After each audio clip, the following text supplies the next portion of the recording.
Eh bien, bonjour et bienvenue à tous pour ce chat vidéo lesmétiers.net. Nous sommes en direct du Salon des métiers à la porte de Versailles.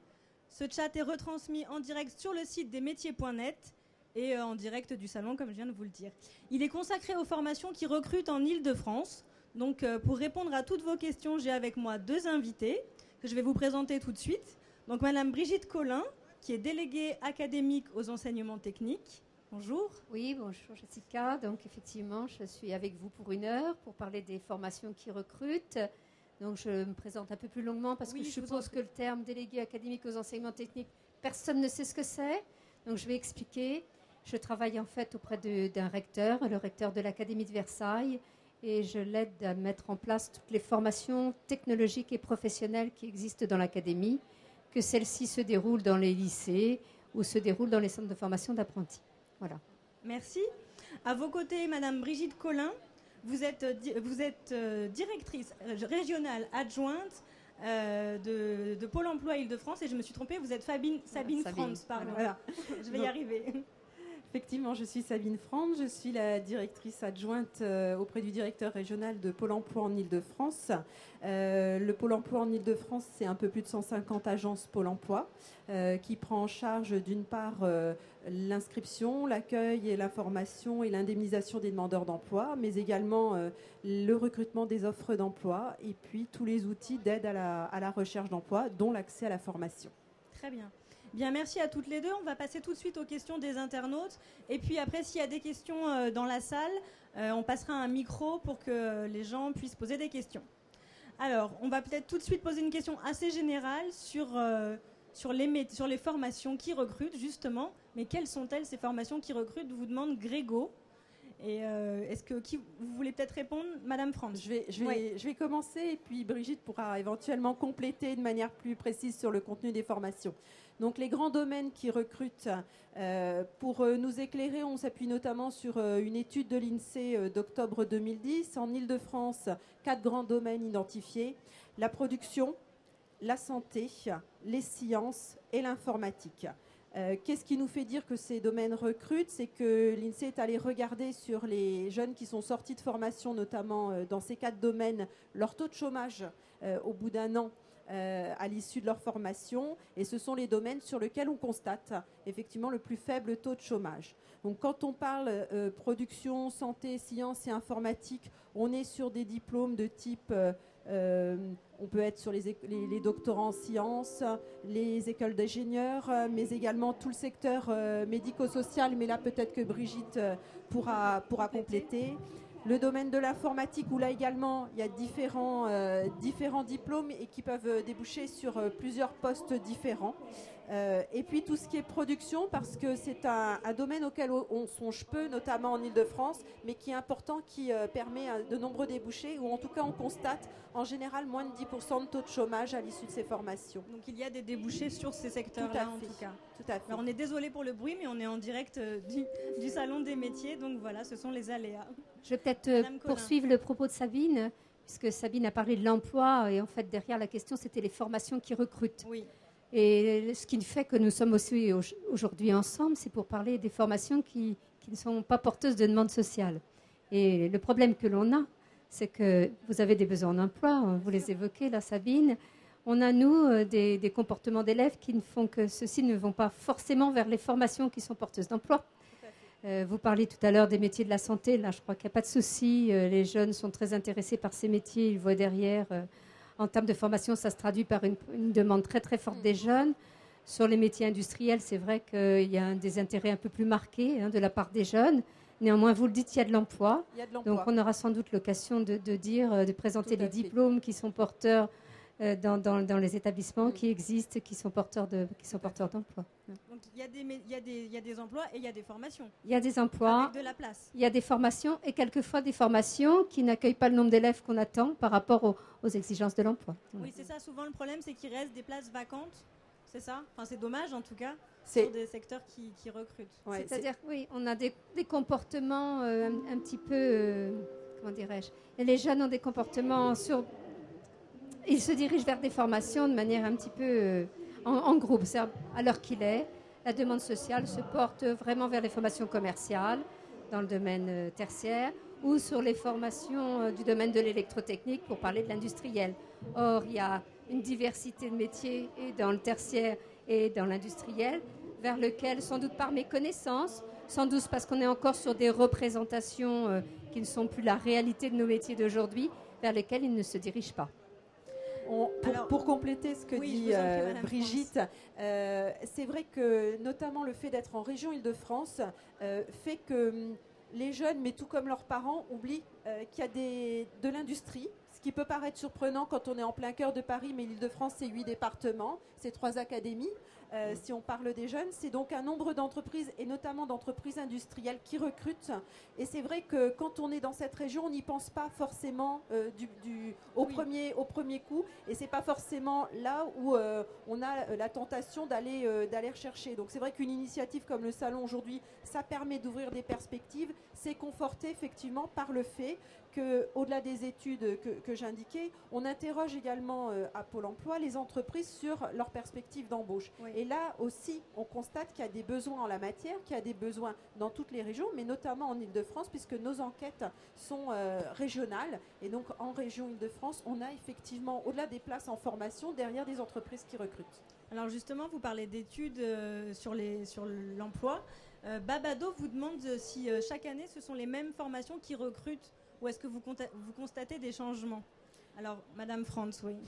Voilà. Alors, c'est vrai que d'année en année, on a le sentiment que ça change peu, en fait, parce qu'on est beaucoup sur des grandes tendances. Ce qu'on perçoit sur nous, notre dernière étude, une grande tradition, et c'est vrai que ça attire aussi des jeunes, mais il y a des perspectives derrière, c'est tout le domaine commercial. Alors pourquoi le domaine commercial? Parce que c'est quelque part le nerf de la guerre. Pour les entreprises, le commercial, c'est la personne qui est chargée de développer tout simplement ses affaires. En période où tout va bien, on déploie et on augmente considérablement ces affaires-là. Et en période de crise, on fait en sorte que les commerciaux maintiennent un certain niveau d'activité pour l'entreprise. Et donc, traditionnellement, même s'il peut y avoir des fluctuations dans des périodes de croissance moins fortes, c'est effectivement un domaine sur lequel, très régulièrement, qui arrive, je vais dire, dans le top 10 des métiers, des besoins en recrutement des entreprises. Ce qu'on peut préciser, c'est qu'aujourd'hui, ce que l'on perçoit pour l'année à venir, de manière plus précise, c'est une reprise dans le secteur bancaire. Le secteur bancaire. Tout à fait. Donc commercial, y compris dans le secteur bancaire. Après, il y a des domaines qui continuent de recruter sur, on l'a dit tout à l'heure, le médico-social, mais Brigitte pourra effectivement compléter de manière plus précise. Je regarde un tout petit peu mes notes. Le secteur bancaire, Madame Collin, il y a des formations qui existent en Île-de-France, qui sont de bonnes formations.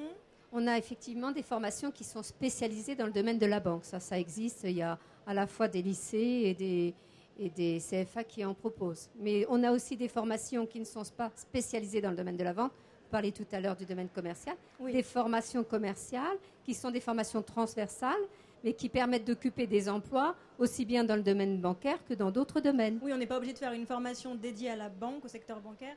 On peut aussi faire une formation commerciale pour... Tout à fait. Tout à fait. Je pense que ce qui est important du point de vue d'un recruteur, souvent, c'est certes le niveau de formation et le domaine, mais également, on le sait, je pense que dans le cadre des différentes formations, on a développé fortement les systèmes de passerelle. Et aujourd'hui, un recruteur, il est autant intéressé par le domaine que par l'agilité à pouvoir s'adapter effectivement. Et le domaine commercial est un domaine suffisamment transverse pour se spécialiser sur, par exemple, le domaine bancaire, mais aller l'exercer sur un domaine complètement différent. Ça va requérir le même niveau de compétences et de connaissances. Et derrière, c'est effectivement de l'agilité professionnelle à pouvoir, je veux dire, traverser sur d'autres domaines. D'accord. Madame Collin, oui, j'allais ajouter que nos formations permettent aux élèves d'acquérir des compétences transversales. Après, la plupart de nos formations professionnelles prévoient des périodes en entreprise. Alors, elles s'appellent stage ou elles s'appellent autrement, suivant le statut du jeune, mais il y a quasiment systématiquement des périodes en entreprise. Ces périodes en entreprise permettent aux jeunes de découvrir la réalité d'un domaine particulier. Donc, soit ils ont une appétence pour ce domaine-là, et ensuite ils vont s'y diriger, soit ils découvrent qu'ils n'ont pas d'intérêt pour ce domaine-là, mais ils vont pouvoir réinvestir leurs compétences dans un autre domaine. Bien sûr. D'accord, c'est important du coup de le savoir avant. Tout à fait. Et cette capacité, alors je complète parce que du point de vue là également d'une entreprise, cette capacité d'un jeune mais d'un moins jeune, à pouvoir s'adapter à différents types de situations professionnelles, c'est souvent quelque chose qui est très apprécié, très reconnu par une entreprise. Aujourd'hui, le monde économique, le monde de l'entreprise est un monde qui est en changement, oui.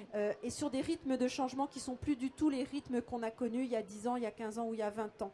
Du coup, une entreprise, elle va être aussi soucieuse d'avoir quelqu'un qui est capable de s'adapter très rapidement à des évolutions. Je prends juste un exemple, les métiers de l'informatique.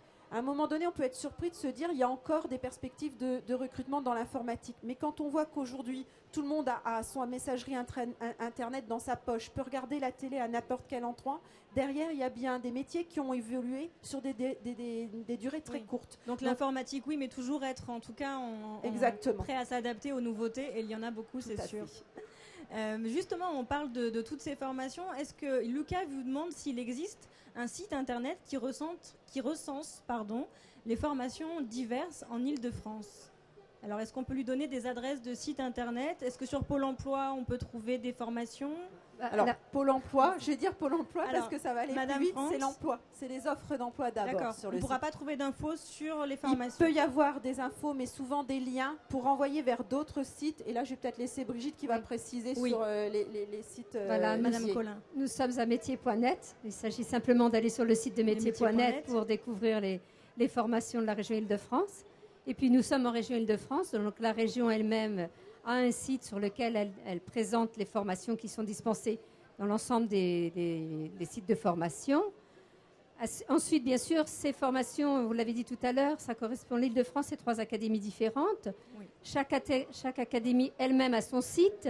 Sur le site de l'Académie de Versailles, si vous vous y connectez, vous trouverez les caractéristiques des formations qui sont développées sur l'Académie de Versailles. Est-ce que vous avez en tête le site de l'Académie de Versailles? C'est facile parce que toutes les académies, les adresses des sites sont faites de la même façon. C'est AC pour académie, un tiret, le nom de l'académie, donc ici c'est Versailles.fr, voilà, AC-versailles.fr, AC-créteil.fr, AC-paris.fr. Donc ça c'est facile. Là, les jeunes peuvent découvrir l'ensemble des formations qui sont dispensées dans les établissements des académies. Puis après, s'ils veulent aller au plus près de l'établissement, je crois qu'il n'existe plus maintenant de lycée ou de CFA qui n'ait pas son site propre et qui présente les formations qu'ils dispensent avec les caractéristiques de leur organisation. D'accord. Donc il faut surfer. Ouais. Donc le site lesmétiers.net, voilà. Le site des académies et le site aussi de la région Île-de-France, mais également le site des écoles ou des formations que l'on cherche. Tout à fait. Et on peut compléter peut-être par les sites des chambres consulaires sur un certain nombre de métiers où là, pour le coup, c'est les sites des chambres de commerce, les chambres d'artisanat qui derrière vont aussi relayer sur un certain nombre de fiches de métiers qu'ils présentent et les formations pour y accéder. Et puis effectivement les organismes de formation eux-mêmes. Et c'est vrai qu'il faut prendre un petit peu de temps pour surfer. C'est vrai que le domaine est complexe et qu'on ne retrouve pas toujours toute l'information à un seul endroit. Mais c'est aussi l'intérêt de pouvoir accéder à différentes sortes de formations, tant du point de vue de l'enseignement, de la formation elle-même, que des financeurs ou encore des métiers et des branches professionnelles qui recrutent dans ces métiers. D'accord. Et puis, vous voyez, je ne peux pas oublier l'ONICEP quand même, parce que je le vois juste derrière vous. Le stand de l'ONICEP est derrière nous. Le stand de l'ONICEP aussi apporte des éléments d'information. Et puis aussi aider des jeunes qui sont sur des recherches sur quel métier je vais faire.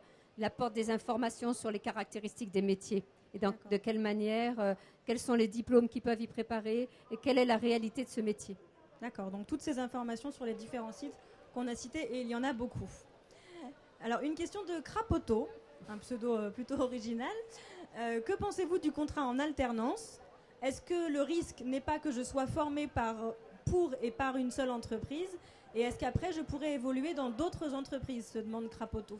Alors, vous voulez lui répondre, Madame Collin, d'abord? Oui, je vais essayer de répondre à Crapoto. Alors, le contrat en alternance, déjà, qu'est-ce que vous en pensez? Alors, le contrat en alternance, ça correspond à 2 situations distinctes. Ça correspond à la fois au contrat d'apprentissage, qui est un contrat en alternance dans la mesure où c'est un contrat de travail où on va aller en entreprise, découvrir la réalité de l'entreprise, mais aussi aller dans un centre de formation, suivre une formation plus théorique. Qui peut se faire dans un CFA. Qui peut se faire dans un CFA, qui peut se faire aussi dans un lycée, puisque certains lycées mettent en place des formations d'apprentissage. C'est aussi un contrat de professionnalisation. Le contrat de professionnalisation, il s'adresse plutôt aux adultes qui sont déjà en activité professionnelle et qui reviennent vers la formation parce qu'ils ont un projet professionnel réorientation particulier. Ou Tout à fait. D'accord. Et puis, je dois dire aussi que le terme alternance, c'est un terme qui est maintenant générique pour l'ensemble des formations, puisque même quand on est dans un lycée, qu'on n'a pas de contrat d'apprentissage ou qu'on n'a pas de contrat de professionnalisation, les formations professionnelles, je le disais tout à l'heure, ont la caractéristique d'être organisées en alternance. C'est-à-dire que là, il y a des stages. D'accord. Et la période des stages est différente suivant les diplômes. Mais vous préparez un baccalauréat professionnel, vous faites quand même 22 semaines de stage. Oui, ce qui est pas mal. C'est quand même pas mal. Hein. Et ce n'est pas très différent de la durée que va passer un jeune quand il va préparer cette même formation avec un contrat d'apprentissage. Simplement, on n'a pas le même statut. C'est la D'accord, grande c'est une question de différence, hein. statut. Alors, qu'est-ce que vous en pensez, vous? Est-ce que, selon vous, c'est une bonne solution? Contrat d'apprentissage, contrat d'alternance, Oui. très clairement, ça met le pied à l'étrier, ça facilite l'insertion professionnelle, ça permet aux jeunes très vite de découvrir la réalité du métier auquel ils se destinent. C'est très clairement, très clairement d'un grand intérêt. Alors, c'est vrai que la particularité, c'est qu'on est dans une entreprise précise et qu'on va adopter toutes les caractéristiques de l'entreprise. Oui, c'est ce dont Crapoto a peur, en fait. Oui. Il a peur d'être formé sur un seul On va le rassurer, Crapoto. Oui. On va le rassurer parce que le diplôme, qu'on le prépare en contrat d'apprentissage, en contrat de professionnalisation ou dans un lycée sous statut scolaire, il est le même. Donc, les compétences qui sont validées, elles sont les mêmes. Donc, certes, il les a exercées dans un domaine particulier, mais il pourra les réinvestir dans un autre domaine à terme sans problème. Simplement, il a une expérience professionnelle dont qu'il pourra justifier sur son curriculum vitae, et sans doute qu'en termes d'insertion professionnelle, c'est facilitateur. Alors, oui. Madame je ne peux qu'acquiescer, effectivement. L'intérêt des formations en alternance, Brigitte vient de l'évoquer, c'est effectivement tout de suite d'entrer dans le monde de l'entreprise. Je pense que c'est vraiment le point fort de ce type de formation qui évite d'être sur des parties trop théoriques. C'est-à-dire que tout ce qui est appris est immédiatement, très rapidement mis en œuvre, certes dans une entreprise, et pas dans plusieurs entreprises, mais dans une entreprise qui a peut-être des outils particuliers, des processus particuliers, mais le retour après en formation plus théorique avec d'autres qui sont dans d'autres entreprises permet aussi de confronter en disant mais moi quand j'ai fait ça dans l'entreprise où j'étais, ils ont fait plutôt comme ci. Et du coup, ça enrichit particulièrement cette formation, beaucoup plus que si on la faisait uniquement de manière théorique, sans être en entreprise. Donc, il y a vraiment cette alternance, et vraiment, c'est le terme dédié qui fait vraiment permet le premier pas dans l'entreprise pour un jeune. Parce que se former, c'est important. C'est apprendre des techniques, développer des compétences professionnelles particulières, mais c'est au moins aussi important que de découvrir ce que c'est que l'entreprise. D'arriver le matin à l'heure, de découvrir qu'on a des collègues de travail qui ne sont pas du même âge, de la même génération, qui ne partagent pas les mêmes choses, de se retrouver dans un environnement contraint, où on est là pour effectivement réaliser un certain nombre de tâches, mais dans un intérêt, je dirais, commun, et de pouvoir aussi échanger sur des pratiques, puisqu'on arrive et qu'il y a souvent des tuteurs dans l'entreprise qui vont accompagner les personnes qui sont en alternance, les jeunes en alternance, pour les aider, pour leur expliciter un petit peu mieux le métier. Et bien souvent, ces tuteurs sont aussi là pour leur faire partager leur passion de leur métier, parce que c'est souvent des personnes qui sont extrêmement engagées dans leur métier qui acceptent de tutorer les jeunes en alternance. Justement, il y a Tchoup qui demande que fait Pôle emploi pour aider les gens qui souhaitent se former et donc trouver un travail. Et qu'est-ce que vous proposez, vous, Madame Frantz? Alors, est-ce que justement Pôle emploi peut orienter des demandeurs d'emploi vers des contrats? Oui. Alors, Pôle emploi peut orienter, bien sûr, des demandeurs d'emploi, jeunes et moins jeunes d'ailleurs, vers des contrats en alternance, parce qu'à l'origine, les contrats en alternance, Brigitte l'a dit tout à l'heure, contrat d'apprentissage, contrat de professionnalisation, ce sont des contrats de travail. C'est-à-dire que on va signer un contrat de travail avec une entreprise. Contrat de travail de type particulier puisqu'il intègre une formation théorique dans un centre de formation. Donc nous, au titre de ces contrats de travail, ce sont des offres d'emploi, je dirais parmi d'autres offres d'emploi que nous mettons à disposition, bien évidemment, des demandeurs d'emploi et plus globalement des personnes en recherche d'emploi. Ensuite, sur l'aide pour trouver une formation en vue de retrouver un emploi, nous, on raisonne souvent à l'inverse, c'est-à-dire qu'on va aider une personne à trouver un emploi et éventuellement, si pour cet emploi il y a lieu de se former, à ce moment-là, effectivement, on construira avec la personne le projet de formation nécessaire pour le retour à l'emploi. Mais c'est vrai que la priorité du point de vue Pôle emploi, mais du coup, Brigitte pourra compléter sur vraiment la partie formation, mais c'est vraiment de se situer tout de suite dans la perspective de l'emploi et d'envisager la formation, de voir si effectivement c'est une étape nécessaire et indispensable pour accéder à certains types d'emplois. D'accord. Oui, Madame Collin. Maintenant, pour reparler de l'alternance, parce que je pense que c'est des questions vraiment que se posent des jeunes à l'heure qu'il est. Bon, l'alternance, c'est pas facile, il faut être honnête. Comme le disait Sabine, c'est un contrat de travail. Donc, un contrat de travail, ça veut dire 35 heures. Oui. 35 c'est heures déjà par le semaine. monde du travail. C'est le monde du travail, avec le nombre de semaines de vacances qui vont avec le contrat de travail. Ça veut dire à un moment donné 35 heures en entreprise ou 35 heures en formation. Ça veut dire aussi trouver une entreprise qui accepte de signer ce contrat. On est plus ou moins jeune, on est plus ou moins prêt à le faire. Il faut savoir que même si on ne signe pas de contrat d'apprentissage ou contrat d'alternance, concrètement, je le redis, toutes nos formations prévoient l'alternance. Même quand on est dans un lycée et qu'on n'a pas signé de contrat, on aura un pied dans l'entreprise. Oui. Parce que toutes nos formations comportent des stages. Oui, il y a plus beaucoup de formations où on n'a pas au moins les formations professionnelles comportent systématiquement des stages.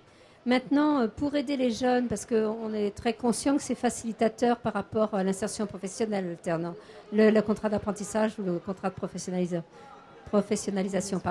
Pour aider les jeunes pour préparer les jeunes à signer ce type de contrat, on met en place des cursus progressifs. Par exemple, un jeune qui souhaite préparer un BTS, il peut le préparer soit par la voie scolaire, soit par la voie de l'apprentissage. On fait aussi des montages où on permet aux jeunes de commencer la première année sous statut scolaire. Pendant cette première année, il va faire des stages, il va découvrir le milieu professionnel, il va nouer des relations avec une entreprise.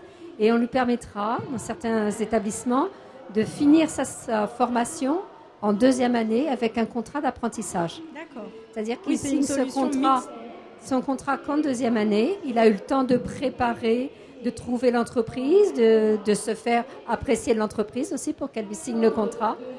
Et donc, sans doute d'acquérir une certaine maturité qui lui facilite la signature du contrat en deuxième année. Et dans notre académie, dans la région globalement, on travaille beaucoup sur ces questions de parcours parce qu'on a conscience qu'il y a des jeunes qui ne sont pas prêts à travailler tout de suite en entreprise.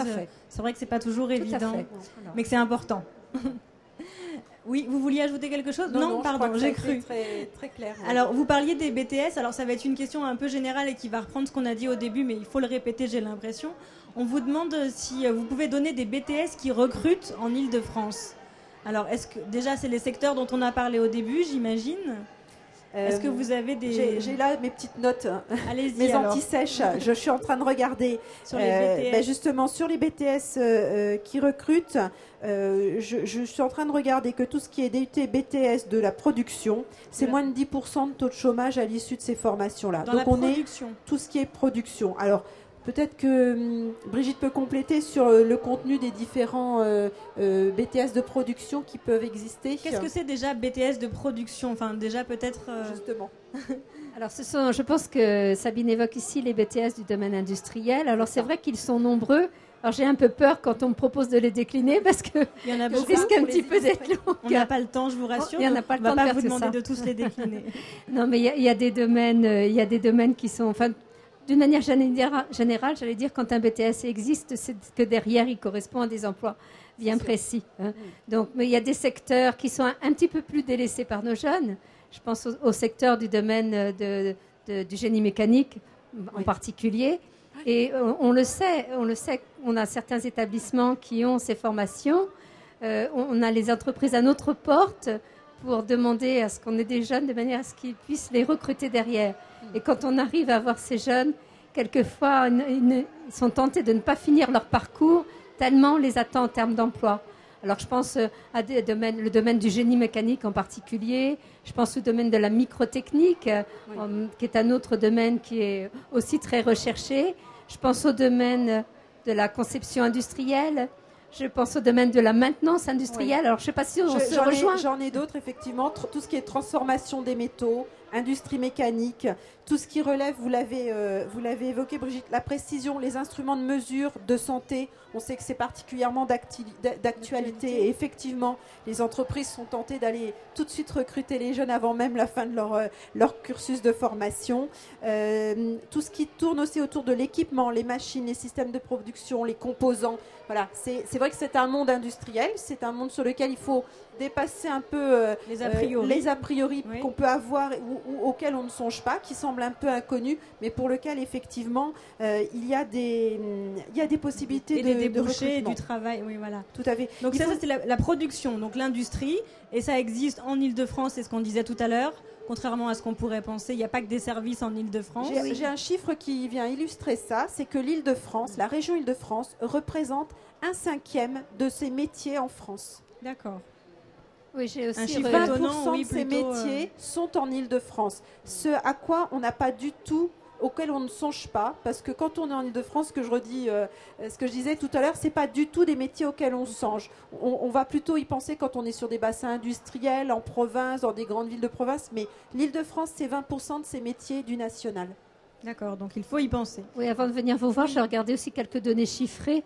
Je voyais qu'en Île-de-France, il y avait 50 000 entreprises industrielles, avec 550 000 personnes qui y travaillent, avec la particularité qu'on a peut-être moins d'entreprises de production, mais beaucoup d'entreprises de pointe, sur les technologies de pointe. Oui, c'est la particularité quand même. Donc sur les questions des BTS, on peut dire surtout production. Production, et puis je pense, mais là également, dans le domaine médico-social, il y a des BTS qui permettent d'accéder à certaines filières, à certains métiers, et on recrute dans ce domaine médico-social. Alors, je ne connais pas tous les BTS dans ce domaine-là, mais peut-être que Brigitte peut compléter. C'est les métiers du paramédical, c'est pas médecin et ça, on est bien d'accord, c'est les métiers paramédicaux et médico-sociaux. Ouais, tout à fait. Alors, si vous avez des exemples, Madame Collin. Tout à fait. Alors, j'ai envie de dire que ce soit dans le domaine de la production ou dans le domaine médico-social, on n'a pas forcément besoin d'avoir d'un BTS pour trouver de l'emploi. C'est sans doute facilitateur. C'est sûr que plus le niveau de formation est élevé, plus on a des chances de s'insérer, mais on peut aussi s'insérer avec un diplôme, un FRA BTS. Et puis, j'allais ajouter qu'il y a maintenant des parcours tout à fait possibles, c'est-à-dire quand on est jeune, qu'on sort de 3e et qu'on s'oriente vers des formations professionnelles, on peut passer un CAP, on peut passer un bac pro. Derrière, on peut continuer son parcours, aller vers le BTS. On peut aussi faire le choix de s'insérer, de quitter le monde de l'éducation, de travailler un certain temps et d'y revenir. Et d'y revenir vers les formations continues, on parle de formation continue, pour reprendre un parcours de formation, l'enrichir. Voilà. Donc ça, c'est important aussi de montrer que pour des jeunes qui, dans un premier temps, font le choix de faire une formation courte, ils pourront reprendre à un moment donné de leur vie leur parcours de formation. Alors c'est vrai dans le domaine de la production, et c'est vrai dans le domaine dans le secteur médico-social. Parce que la particularité du secteur médico-social dont on parlait tout à l'heure, alors là, il est porteur d'emploi, ça ne fait pas l'ombre d'un doute. Oui. Je lisais avant de venir qu'il y aurait un nombre important d'emplois en région Île-de-France dans les 10 prochaines années, parce qu'on parle de 60 000 emplois à venir en région Île-de-France sur le secteur médico-social. Est-ce que vous pouvez donner des exemples à nos internautes de métiers dans le secteur médico-social ? J'allais dire, le secteur médico-social, on y est entré par le BTS. Il n'est pas besoin d'avoir un BTS pour parler du secteur médico-social. C'est un secteur très, très vaste qui va de la petite enfance jusqu'aux personnes âgées. D'accord. C'est-à-dire que nous, quand on parle de secteur médico-social, on parle aussi bien du CAP petite enfance qui permettent à des jeunes de passer les concours d'ATSEM pour aller ensuite travailler dans les écoles maternelles. On parle aussi de ce que l'on appelait jusqu'alors le BEP, carrière sanitaire et sociale, qui à la rentrée prochaine devient baccalauréat professionnel dans le domaine sanitaire et social et qui ouvre la porte à des formations professionnalisantes comme le diplôme d'État d'aide-soignante, comme le diplôme d'État d'auxiliaire de puériculture, qui sont des diplômes qui permettent l'insertion professionnelle. On parle évidemment aussi des formations technologiques. Alors, j'allais dire ST2S, mais si dans Si je dis ça, personne ne va me comprendre. Non, pas de Je m'en jargon. rends compte. Je m'en rends compte en le disant. Donc, ce sont des formations technologiques du domaine sanitaire et social qui, elles, conduisent au BTS dans le domaine sanitaire et social. Donc, on a vraiment toute une variété de formations, du CAP au BTS, voire au-delà, bien sûr, qui conduisent à des diplômes très, très différents. C'est vrai qu'ils sont porteurs d'emploi, ce qui est particulièrement reconnu dans le milieu professionnel, mais vous le confirmerez sans doute, Sabine, ce sont les diplômes d'État. Tout à fait. Oui, c'est très important peut-être dans Bien ce sûr. secteur-là en particulier. Tout à fait. Voilà. C'est quand même un domaine qui est très réglementé et pour cause, puisqu'on touche à la santé, on touche à tout l'environnement social, on le disait, hein, des petits à garder jusqu'aux personnes âgées à accompagner. Et donc c'est effectivement, de par cette réglementation, des diplômes qui sont reconnus, identifiés et validés Oui, donc par on l'État. conseille ces diplômes d'État. Bien sûr. Ouais. Je voudrais ajouter sur la palette qui a été décrite, je ne peux pas ne pas parler du métier d'infirmière. On en cherche toujours Voilà, donc, beaucoup. je pense que voilà, on en cherche toujours. Il y a bien sûr des besoins en la matière, mais je pense aussi au-delà des infirmières, il y a les assistantes et les assistants sociaux. Il y a les métiers de kiné. Oui, Voilà, bon, ben, je kiné, pense on a les mêmes infos D'accord. en fait. Donc, Donc ne pas hésiter à aller vers ces métiers-là, voilà. vers ces formations-là en tout il y a cas. aussi des métiers un peu nouveaux auxquels on songe pas forcément immédiatement, mais l'actualité nous incite aussi à y penser. On a par exemple le développement de métiers autour de la pharmacovigilance. Oui. Voilà, donc il y a certes de la recherche, etc., mais on n'est pas obligé d'aller sur des niveaux extrêmement élevés. Il y a des métiers qui se développent de par les risques qui peuvent exister sur un certain nombre de domaines. Et donc il y a aussi des nouveaux métiers en la matière qui peuvent intéresser ceux qui ne sont pas prêts forcément à aller sur de l'aide aux personnes directement, mais qui veulent rester tout de même dans ce domaine santé, où effectivement il y a des métiers un peu spécifiques qui sont en train d'émerger, de se développer, et pour lesquels il y a des besoins de la part des entreprises. Pharmacovigilance, Oui, vous tout à dites, fait. c'est ça? Tout à fait. Donc chercher des formations par là, il y a des débouchés et c'est vrai qu'on l'actualité le prouve suffisamment. Tout à fait. On va peut-être passer à ce qu'on avait effectivement des questions sur le paramédical. Donc ça, vous avez répondu. Kinésithérapeute, c'est bon, hein, c'est dans Tout à ces... On confirme. Donc il y a de la demande et il y a des formations fait. en Ile-de-France. Tout Il à faut aller vers quoi comme site, vous savez? C'est un diplôme d'État. C'est un diplôme d'État. Est-ce qu'il y a un site, une adresse où on fait formation kinésithérapeute Alors en fait, dans le domaine de la kinésithérapie, c'est un diplôme d'État. Alors il y a un site particulier.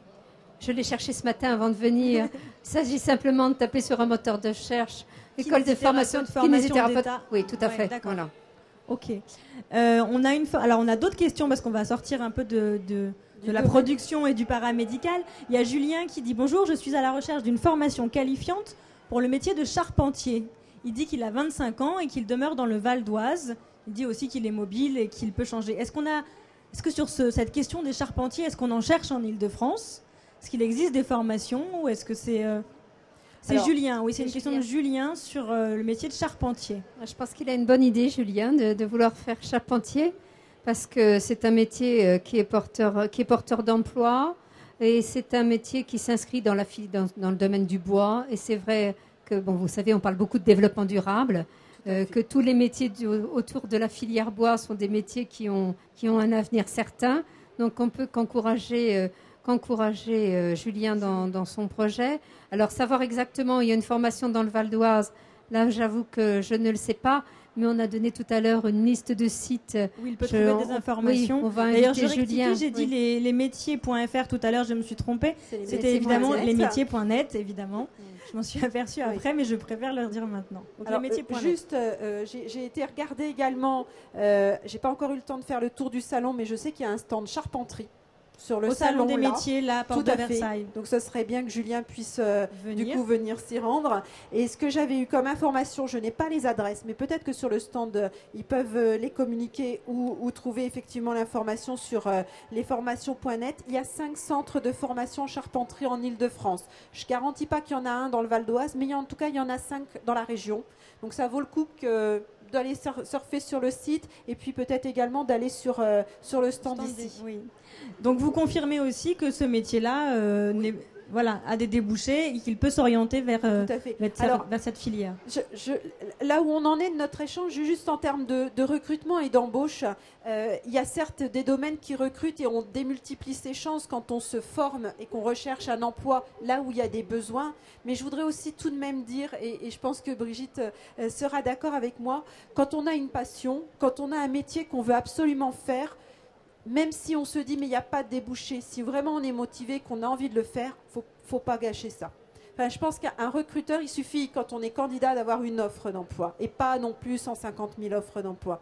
Donc certes c'est important d'avoir une vision un peu réelle de ce qui se passe en termes de recrutement, de formation, le marché de l'emploi. C'est important, surtout quand on est à la phase où on ne sait pas bien ce qu'on veut faire. Mais quand on a une passion, quand on a une vocation, parce qu'il y a des métiers, je pense que charpentier, quelque part, il y a toute la passion de travailler le bois. Enfin voilà, il y a des choses qui sont importantes au-delà même de l'ensemble des débouchés qu'il peut y avoir sur une région. Je pense que c'est important parfois de pouvoir aller au fond de sa passion parce qu'un employeur le verra, le ressentira et le candidat convaincra beaucoup plus ce type d'entreprise quand il portera réellement une envie forte de faire un métier sur lequel il a vraiment une passion.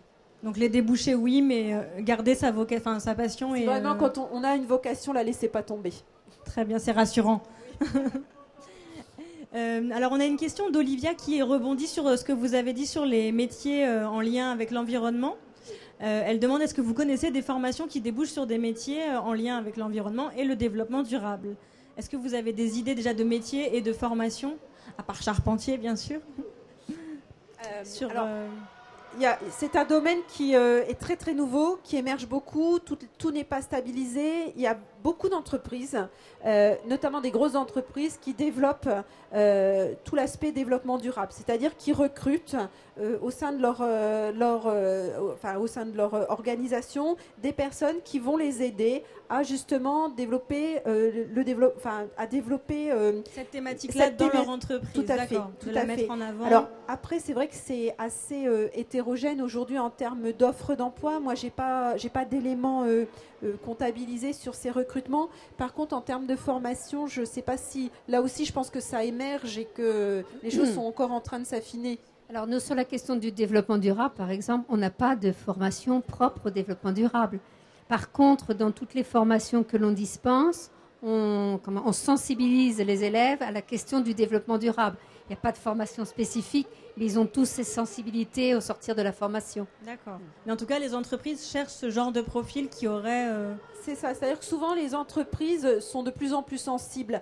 Je pense par exemple à une entreprise qui doit travailler sur, qui a par exemple un parc de bureaux. Elle va être sensible à la question de l'économie d'énergie, de tout ce qui est alors des choses du quotidien, recyclage, le recyclage des déchets. Enfin voilà, toutes ces thématiques-là. Aujourd'hui, les entreprises y sont de plus en plus sensibles et souvent du coup elles créent un poste pour permettre à quelqu'un de pouvoir s'occuper de l'ensemble de ces sujets pour que ce soit bien identifié en tant que tel. Et sur des métiers plus... Oui, vous vouliez rebondir, pardon, oui, Madame. J'allais rebondir quand vous parliez de la question de gestion des déchets. Alors c'est vrai que nous avons des formations spécifiques. On a des CAP spécifiques, le CAP gestion des tri et des déchets. On a des baccalauréats professionnels dans le domaine de l'hygiène environnement. Il faut être très clair, c'est porteur d'emploi, mais alors je peux vous dire que les jeunes n'y vont pas du tout.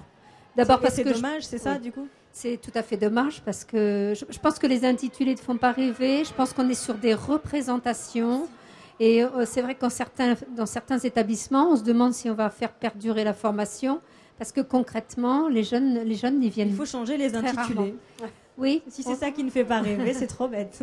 C'est trop bête. Mais également, il faut dire que derrière le vocable développement durable, on y trouve énormément de choses. On a parlé de la charpenterie, donc le bois, tout le travail. Alors on pourrait dire menuiserie, ébénisterie, voilà, tous ces métiers-là. Là, on vient de parler de choses qui n'ont pas l'air de faire rêver, mais effectivement, tout ce qui est gestion des déchets, recyclage, ce sont des formations qui existent. C'est des métiers qui ont trait au développement durable. On va aussi avoir, moi je pense, à tout ce qui est assainissement des des eaux, tout ce qui est dans le domaine de la chimie également, parce que tous les traitements qui existent, là également, il y a des métiers, mais c'est vrai qu'ils ne sont pas identifiés, intitulés développement durable. Par contre, ils concourent bien évidemment à la question du développement durable.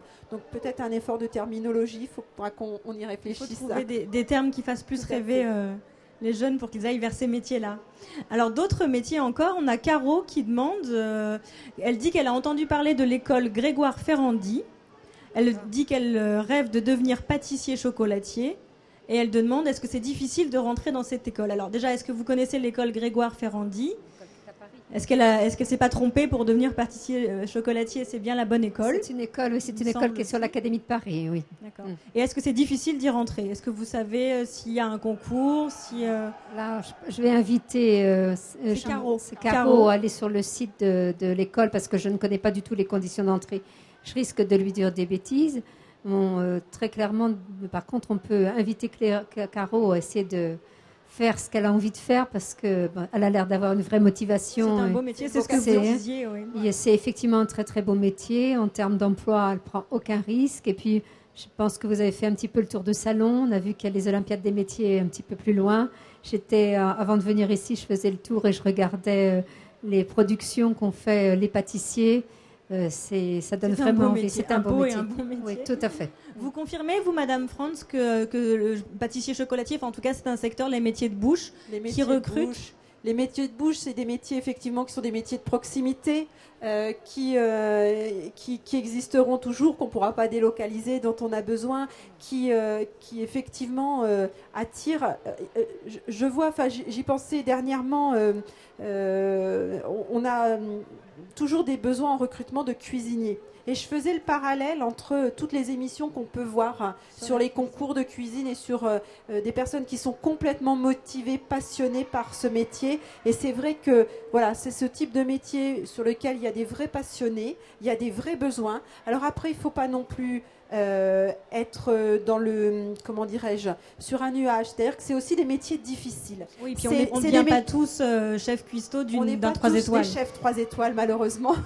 mais c'est aussi des métiers, il faut aussi avoir cette réalité-là à l'esprit qui sont difficiles. C'est pour ça qu'on encourage beaucoup les jeunes qui sont passionnés parce qu'ils vont pouvoir dépasser certaines difficultés de ces métiers-là. Je prends peut-être celui de cuisinier que je connais mieux que celui de pâtissier, puisque à un moment donné, dans ma carrière au sein de Pôle emploi, j'ai travaillé plus spécifiquement sur le domaine de la restauration. C'est vrai que quand on regarde à la télé les plats magnifiques qui sont préparés, ça donne envie. Enfin, voilà. En même temps, c'est des métiers où on travaille quand les autres ont fini de travailler. On travaille le soir, le midi, le week-end. Il faut avoir ça aussi à l'esprit. Et c'est vrai que plus on est passionné, moins ça va peser. Si c'est une voie choisie par défaut, ça va être difficile de dépasser ces aspects-là. Voilà, donc il faut être réaliste. Il faut vraiment aller aussi se rendre compte, au-delà de l'image qu'on peut en avoir au travers des émissions, par exemple, qui nous font tous saliver, il faut aussi savoir que c'est des métiers difficiles. Et c'est surtout je pense que c'est aussi parce qu'ils sont difficiles qu'ils peuvent aussi entraîner autant de passion de la part de ceux qui les exercent. Donc de beaux métiers, mais difficiles, avec des formations qui existent, comme l'école Grégoire Ferrandi apparemment, c'est ça ? Oui, et d'ailleurs dans les parcours, vous le disiez Sabine, mais c'est exactement ça. En termes de formation, il n'est pas rare que les jeunes commencent par un CAP cuisine et qu'ils fassent ensuite un CAP connexe en pâtisserie. On est vraiment sur ces parcours-là. Et j'allais ajouter effectivement la même chose. Ce sont des métiers difficiles, on se lève tôt, on a des horaires très particuliers, on travaille le week-end, il faut aussi en prendre conscience. Tout à fait. Mais en tout cas, on conseille aux jeunes qui veulent faire ça de se former. Ah oui, bien sûr. Voilà. Ah, bien sûr. C'est impossible sans formation. Voilà. Tout à fait. Une autre question sur des formations. Steph vous demande, est-ce qu'il y a des formations qui recrutent pour des métiers qualifiés type artistique ? Alors, parce qu'on a beaucoup parlé de formation technique, industrie, production, etc.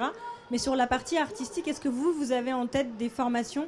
J'ai vu que sur ce salon, il y avait pas mal de stands là-dessus. Mais est-ce que vous avez en tête En fait, dans le domaine artistique, on a cinq filières différentes. On a la filière textile, et vous avez dû voir d'ailleurs des jeunes filles tout à l'heure qui travaillaient dans le domaine du textile. Sur le salon, oui. Voilà, alors dans ces filières-là, on a des CAP, des bacs pro, Et puis, des métiers d'art, il y a un diplôme très particulier, des brevets des métiers d'art en broderie, par exemple. On a des niches d'emploi. Alors, on doit avoir très, très peu d'emplois en Île-de-France, mais ce sont des niches d'emploi. Ce sont des jeunes en nombre très limité que l'on forme chaque année, des brodeuses dans l'académie, hein, mais quelques niches. Après, on a la filière du spectacle, avec des CAP, accessoiristes réalisateurs, des diplômes de techniciens des métiers du spectacle ou des diplômes des métiers d'art, costumiers réalisateurs qui travaillent dans les théâtres en particulier. Après, on a la filière bois,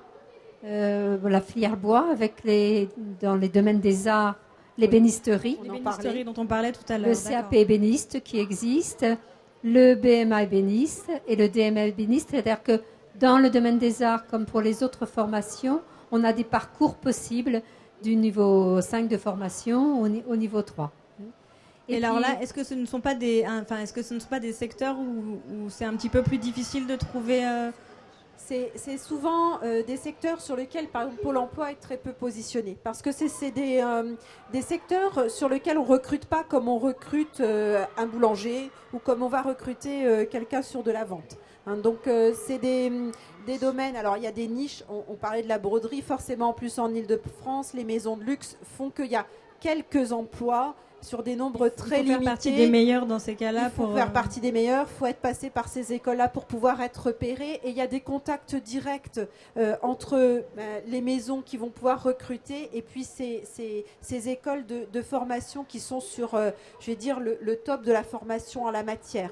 C'est vrai que c'est un marché de l'emploi qui est un peu différencié du marché plus général, plus global qu'on a pu évoquer juste précédemment.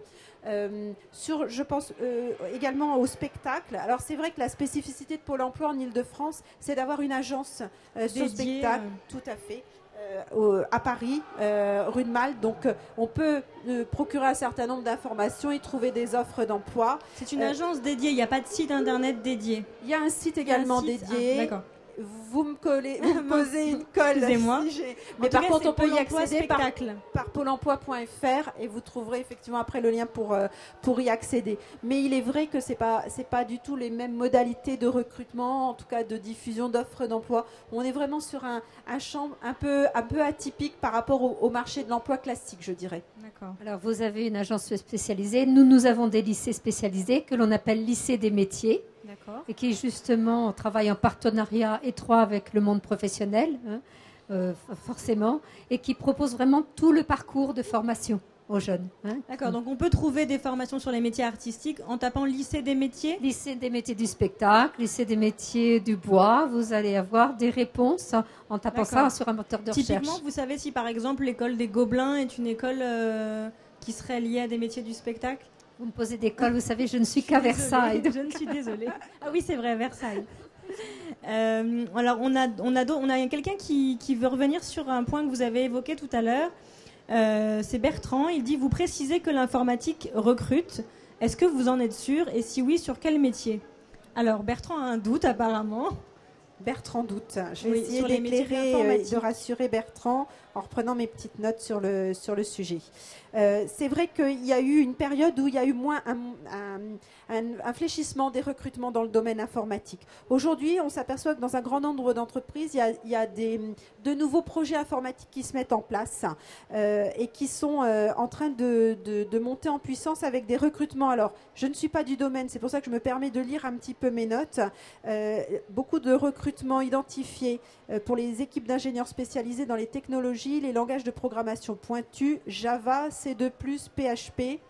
Je ne sais pas si ça parlera à Bertrand, mais en tout cas, on a identifié ces besoins. Ces besoins, je le redis, hein, ce sont les entreprises que nous interrogeons tous les ans par rapport à leurs besoins d'embauche, et c'est ce qu'elles nous disent. Elles nous disent aussi que quand elles sont dans l'Internet, sur l'Internet, ils ont beaucoup de recrutements et c'est à surveiller de près parce que c'est assez régulier. Les agences web, les entreprises spécialisées en télécom qui recrutent également des des ingénieurs informatiques, des développeurs d'applications pour le web et les smartphones. Je parlais tout à l'heure de la messagerie. Voilà, ça fait partie des métiers qui aujourd'hui permettent de nouveau des recrutements d'informaticiens. On s'aperçoit que les mutations technologiques font apparaître de nouveaux besoins. Par exemple, on a du coup des nouveaux métiers qui apparaissent. Je lis là le community manager. Ce community manager, on n'a même pas encore traduit en français ce type de poste. Il a pour mission, par exemple, de créer le buzz, alors on doit dire le ramdam, autour d'une marque.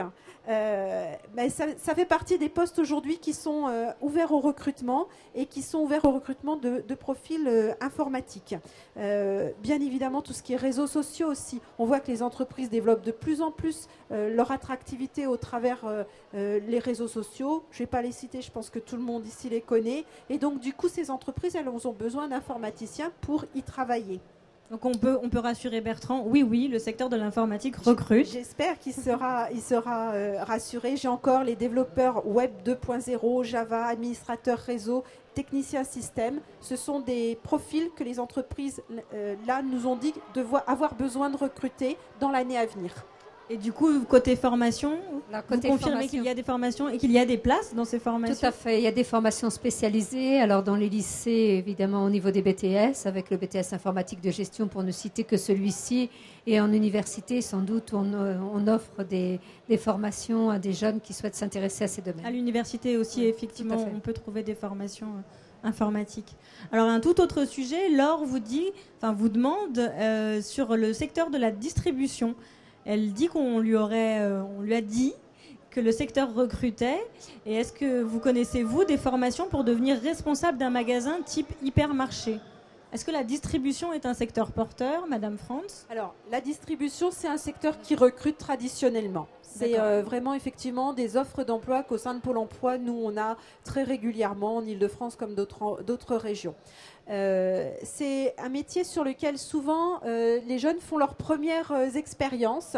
Et c'est pour ça que ça recrute, c'est qu'ils ne restent pas forcément ensuite dans le domaine de la distribution, ils évoluent sur d'autres domaines. C'est ce qui explique que ce métier-là recrute régulièrement parce que c'est souvent un métier sur lequel on développe les compétences qu'on a pu acquérir. Alors sur la partie formation pour directeur de magasin, on n'a pas de formation de directeur de magasin particulière, mais on a les écoles de commerce, bien sûr, qui existent, alors qui sont post-bac, bien sûr, des écoles de commerce qui préparent au métier de la grande distribution. Pour être responsable de magasin, il faut quand même avoir un certain niveau de qualification, j'imagine. C'est l'école de commerce. Niveau de qualification, mais également, si on n'a pas ce niveau de formation à l'entrée, c'est aussi un domaine, il faut l'avoir à l'esprit, sur lequel on peut accéder à ces emplois-là par l'interne. C'est-à-dire en commençant comme dans la vente, tout simplement dans le magasin, chef de rayon, et on progresse. Quand on regarde un petit peu ce qui se passe, ces postes-là peuvent également être occupés, non pas en accès direct par des jeunes diplômés sortant d'une école et qui prennent directement ce poste, mais aussi en interne par des jeunes qui sont rentrés avec un niveau de qualification pas d'une école de commerce, mais beaucoup plus modeste, mais qui ont du coup développé leurs compétences, leur expérience. Et dans le secteur de la distribution, l'expérience sur le terrain est autant appréciée que la qualification et la formation initiale. Donc je pense que là pour le coup, il y a vraiment les deux options qui sont ouvertes. C'est peut-être pour moi l'occasion de dire aux jeunes qui nous écoutent que quel que soit le domaine, alors c'est vrai dans la grande distribution, mais c'est vrai aussi dans d'autres domaines, on peut commencer avec un niveau de formation, par exemple un baccalauréat professionnel, avoir une activité professionnelle pendant un certain temps qui permette de justifier d'une validation d'acquis et permettre d'obtenir un autre diplôme que celui que l'on avait au départ. Oui, passer par la validation des acquis de l'expérience. Exactement. Donc là, il faut s'adresser à Pôle emploi. Quand on est demandeur d'emploi, on peut s'adresser à Pôle emploi. Ou sinon la validation des acquis de l'expérience, c'est en fait on s'adresse aux académies. Ce sont les académies, parce que c'est un diplôme que l'on délivre. Ce sont les académies qui reçoivent les jeunes qui souhaitent faire valider leur expérience. D'accord, donc pour faire une VAE, comme on dit, exactement, il faut aller vers l'académie ou si on est demandeur d'emploi, vers Pôle emploi. Tout à fait. Très bien. Alors on va arriver à la fin de ce chat. Peut-être que je vais vous demander, alors on a évoqué pas mal de secteurs qui recrutaient, peut-être les répéter, donner un message à nos internautes, aux jeunes qui voudraient trouver un métier? Je redis les 4 domaines bien identifiés que j'avais cités au début de notre chat. La production, la santé, les sciences, l'informatique. Et puis derrière, dans les besoins en recrutement des entreprises très classiques, les commerciaux, le secteur, je l'ai dit, santé, médico-social, et puis tout ce qui est industrie. Puis je pense que ça va être l'occasion pour moi de passer la parole à Brigitte, parce que toutes les deux, quand on a échangé avant de démarrer le chat, on était vraiment frappés par le fait qu'il y a des vrais besoins sur le secteur industriel. Je rappelle, 20% des emplois industriels sont en Île-de-France, et avec effectivement, pour le coup aussi, des places sur des formations pour accéder à ces emplois où il y a des recrutements. Alors, en termes de formation dans lequel il y a des places et pour lesquelles forcément on n'a pas forcément les jeunes que l'on y attend, dans le domaine industriel, je pense à des formations très précises comme les formations qui préparent au baccalauréat professionnel technicien d'usinage, technicien outilleur, technicien modeleur. Alors vous avez raison de le dire, Jessica, ce sont des termes qui ne font pas rêver. Il faut changer les intitulés, sans doute.